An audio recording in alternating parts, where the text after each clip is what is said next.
नमस्कार, मैं अदिति ओझा और आप देख रहे हैं विजडम न्यूज।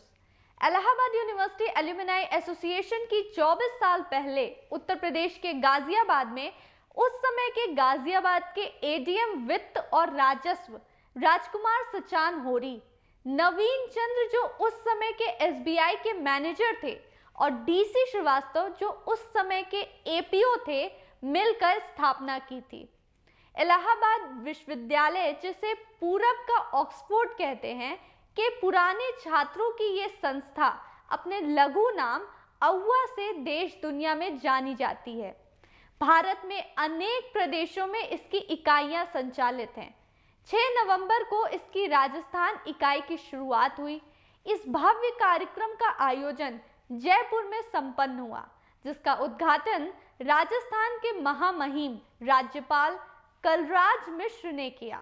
इसकी अध्यक्षता राजस्थान हाईकोर्ट के मुख्य न्यायाधीश न्यायमूर्ति पंकज मित्तल ने की और मुख्य अतिथि के तौर पर रिटायर्ड जस्टिस एसएन भार्गव कार्यक्रम में मौजूद रहे।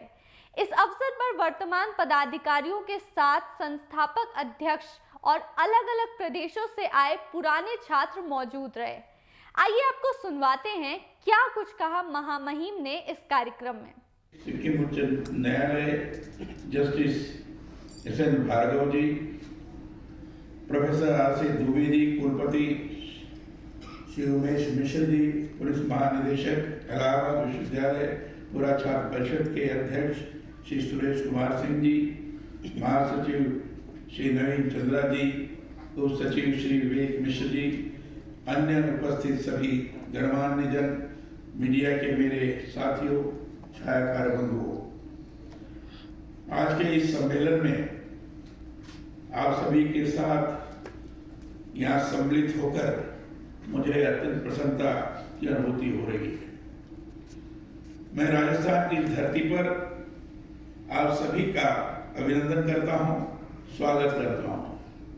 अभी आदरणीय श्री भार्गव जी ने अपने उद्बोधन के दौरान मेरे बारे में भी ये बताया कि मैं इलाहाबाद विश्वविद्यालय का छात्र रहा हूँ, लेकिन मेरी पढ़ाई लिखाई पूरी वाराणसी में हुई है।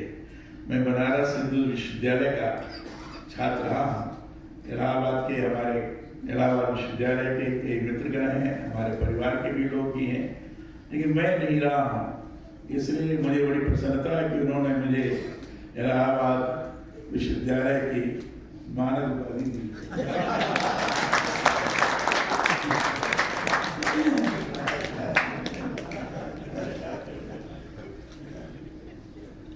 आप सभी को इस बात का गौरव होना चाहिए कि आप उस विश्वविद्यालय के पूर्व छात्र हैं जिसका आधुनिक भारत के सबसे पहले विश्वविद्यालयों में नाम लिया जाता है।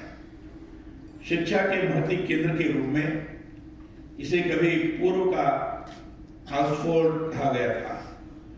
इलाहाबाद विश्वविद्यालय देश के प्रमुख महत्वपूर्ण पदों पर कार्य करने वाले विशिष्ट व्यक्तियों का भी शिक्षण स्थल रहा है।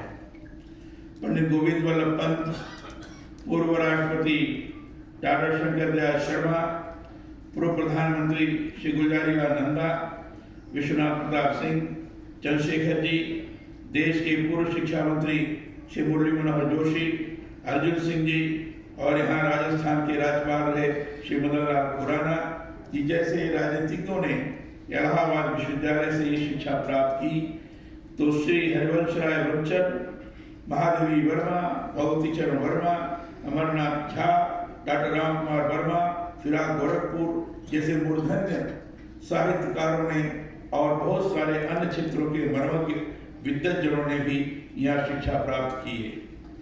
इलाहाबाद विश्वविद्यालय ही नहीं, नगर भी बहुत महत्वपूर्ण है। यह देश की प्रमुख तीर्थधरा है। गंगा और जमुना के संगम पर सरस्वती नदी भी गुप्त रूप में प्रयागराज में मिलती है, इसलिए इसे कुंभ स्नान की त्रिवेणी भी कहा जाता है। भारतीय इतिहास से जुड़ी महत्वपूर्ण घटनाओं का भी इलाहाबाद साक्षी रहा है।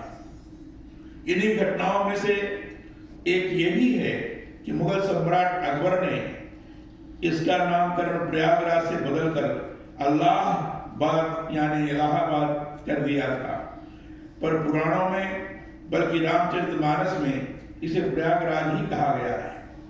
वनगमन के दौरान भगवान श्री राम प्रयागराज में भारद्वाज ऋषि के आश्रम में आए थे। सृष्टिकर्ता ब्रह्मा ने सृष्टि कार्य पूर्ण होने के बाद प्रथम यज्ञ यहीं पर किया था। इसी प्रथम यज्ञ के प्र और याग अर्थात यज्ञ से मिलकर प्रयाग बना। इलाहाबाद के साथ एक संयोग और बना हुआ है, जिसकी चर्चा भी मैं आप सबसे यहाँ इस अवसर पर करना चाहता हूँ। वहाँ के पंडित मदन मोहन मालवीय उद्यान से आप सभी परिचित हैं। इस स्थान पर ही उद्घोषणा स्तंभ भी बना हुआ है। इसके पीछे की कहानी बड़ी रोचक है। बहुत कम लोगों को इसकी जानकारी है, पर इतिहास में यह घटना दर्ज है।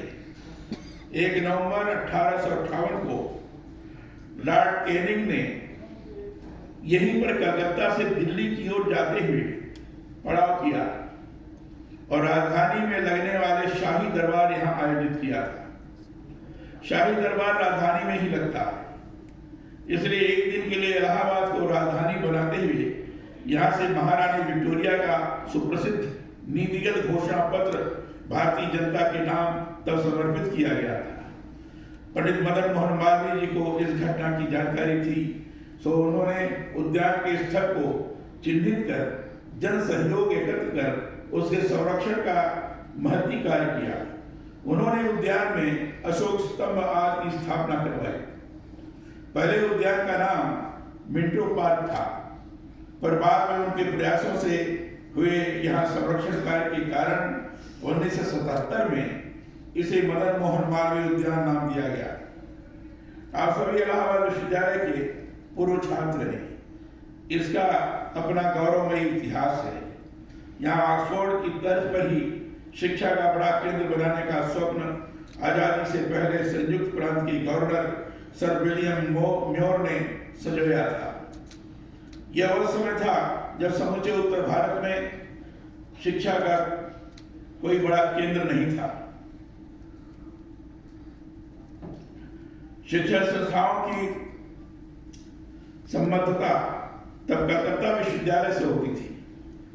विलियम म्योर की पहल पर 1869 में इसके लिए योजना बनाई गई और इसके बाद इलाहाबाद की ही लाला गया प्रसाद, बाबू प्यारे मोहन बनर्जी, मौलवी फरीदुद्दीन, मौलवी हैदर हुसैन, राय रामेश्वर चौधरी ने मिलकर यहाँ उच्च शिक्षा केंद्र के लिए पूरा एक आंदोलन ही खड़ा कर दिया था। विलियम म्योर ने कॉलेज की स्थापना के लिए आरंभ में 2000 रुपए की राशि भी दान में दी। इसके बाद प्रमुख यूरोप वासियों और नगर के प्रभावशाली भारतीयों की एक कमेटी बनाई गई और कॉलेज के लिए पैसा इकट्ठा करने का महती कार्य किया गया। जन सहयोग से म्योर सेंट्रल कॉलेज को बनने में पूरे 12 वर्ष लगे। 8 अप्रैल 1886 को वायसराय लॉर्ड डफरिन ने बाद में इसका उद्घाटन किया। विश्वविद्यालय की इमारत की भव्य शैली और स्थापत्य के साथ प्राच्य तथा पाश्चात्य विचारों तथा परंपराओं के मेल के कारण इसे पूर्व का ऑक्सफोर्ड माना गया। 1887 में जब इलाहाबाद यूनिवर्सिटी एक्ट लागू हुआ तो म्योर सेंट्रल कॉलेज का स्वतंत्र अस्तित्व समाप्त हो गया। 1987 में इस विश्वविद्यालय ने अपना शताब्दी साल मनाया और मुझे प्रसन्नता है कि राजस्थान में आज इसके पूर्व छात्र संघ द्वारा यह आयोजन किया जा रहा है। आप सभी की मैं इस रूप में सराहना भी करता हूं कि आपने जिस विश्वविद्यालय से उच्च शिक्षा प्राप्त की उसे अपनी स्मृति में निरंतर संजो कर रखा है। मुझे ज्ञात है कि आप सभी जो विश्वविद्यालय के पूर्व छात्र हैं विभिन्न महत्वपूर्ण क्षेत्रों में इस समय अपना योगदान दे रहे हैं, पर मैं चाहता हूं आजादी के अमृत महोत्सव की शुभ घड़ी में आप सभी राष्ट्र के विकास के सहभागी बने। प्रयास करें जहां भी आप सेवा दे रहे हैं या अपना व्यवसाय कर रहे हैं उस क्षेत्र में अपना उत्कृष्ट देने के साथ ही समाज हित में भी अपनी ओर से निरंतर कुछ करें। याद रखें, आपकी उन्नति और विकास के लिए जिन अनुकूल स्थितियों का निर्माण आपके प्रतिष्ठित विश्वविद्यालय द्वारा किया गया है, वस्तुतः वह आप पर देश और समाज का एक तरह से ऋण है। इसलिए राष्ट्र के नव निर्माण में अपनी भूमिका सुनिश्चित कर इस ऋण से उन्नत होना ही आप सभी पूर्व विद्यार्थियों का दायित्व बनता है। हमारे यहाँ कहा गया है कि वही शिक्षा सार्थक है जिसमें व्यक्ति का और समाज का गुणात्मक विकास हो, जिसके जरिए समाज संस्कारित हो। इसीलिए तो कहा गया है सा विद्या या विमुक्तये, अर्थात शिक्षा वह है जो व्यक्ति को मुक्त करे। पर मुक्ति किस प्रकार की, इस पर गहनता से विचार करें। मुक्त का अर्थ है व्यक्ति क्षुद्रताओं से, कमियों से, व्यर्थ के बंधनों से मुक्त हो। मुक्त का अर्थ ही है उदात्त जीवन मूल्यों की ओर अग्रसर होना। यहाँ इसीलिए मैं यह भी कहता हूं कि अच्छी विद्या विद्यार्थी को नैतिक रूप में सक्षम करते हुए धर्म के साथ जीविकोपार्जन के लिए प्रेरित करती है। मैं लगभग सभी समारोहों में भारतीय संविधान की उद्देशिका और मूल कर्तव्यों का वाचन करवाता हूँ। आज भी आपके बीच में किया और मुझे बड़ी प्रसन्नता है कि आदरणीय मुख्य न्यायाधीश ने संविधान के उद्देशिका और कर्तव्य के बारे में यहाँ बड़े ही अच्छे शब्दों में आपकी तरफ आपको इंगित किया है, उसके बारे में दर्शाया है। और निश्चित रूप से इसके बारे में अगर चिंतन करते हुए हम लोग आगे बढ़ेंगे तो जो भी संविधान की उद्देशिका है, अगर इसको हम गौर से देखें तो भारतीय संस्कृति का मूल तत्व उसमें विराजित है, स्पष्टता दिखाई पड़ता है, अनुभव होता है। और जो मूल कर्तव्य है तो मूल कर्तव्य तो जो भी अपने सात्विक कर्म है, जो भी सामाजिक दायित्व को निर्वहन करते समय आवश्यक चीजें चाहिए, ये सारी चीजें उसमें वर्णित है। ऐसे मूल कर्तव्य के बाद तरफ ध्यान आकर्षित किया है। तो मैं लगातार बातें करवाता हूँ, किसी भी सार्वजनिक कार्यक्रम में जाता हूँ तो उद्देश्य का और मूल कर्तव्य मैं जरूर करता हूँ। ये बात सही है कि मूल कर्तव्य बहुत बाद में आया। जब आपातकाल लागू हुआ था उस समय मूल कर्तव्य संशोधित होकर आया था और उस समय भी एक कमेटी के माध्यम से सुधार करके आया था।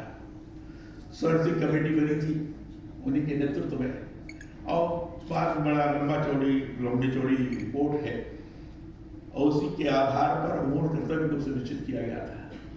उस समय केवल 10 था, आज मैं 11 पढ़ा हूँ।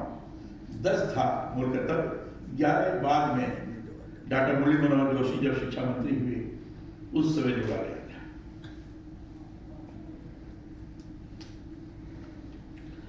संविधान हमारा मार्गदर्शक ग्रंथ है। मानवीय अधिकारों के साथ कर्तव्यों का यह एक तरह से आलोक पथ है। मुझे आप सबसे साझा करते हुए प्रसन्नता है कि देश के इतिहास में पहली बार राजस्थान विधानसभा के अपने अभिभाषण के आरंभ में मैंने संविधान की उद्देशिका और मूल कर्तव्यों के वाचन की परंपरा स्थापित की। पूरे देश भर में केवल राजस्थान विधानसभा में बजट भाषण के समय राज्यपाल का भाषण होता है, तो राज्यपाल के भाषण के पूर्व मैंने उद्देशिका, संविधान की उद्देशिका और मूल कर्तव्य का वाचन किया और संविधान की उद्देशिका को मैंने सभी विधायकों से दोहराया था, जिसे आज आप लोगों ने दोहराया है, और मूल कर्तव्य पढ़ के सुनाया था। एक ही कर्तव्य के बारे में अगर लोग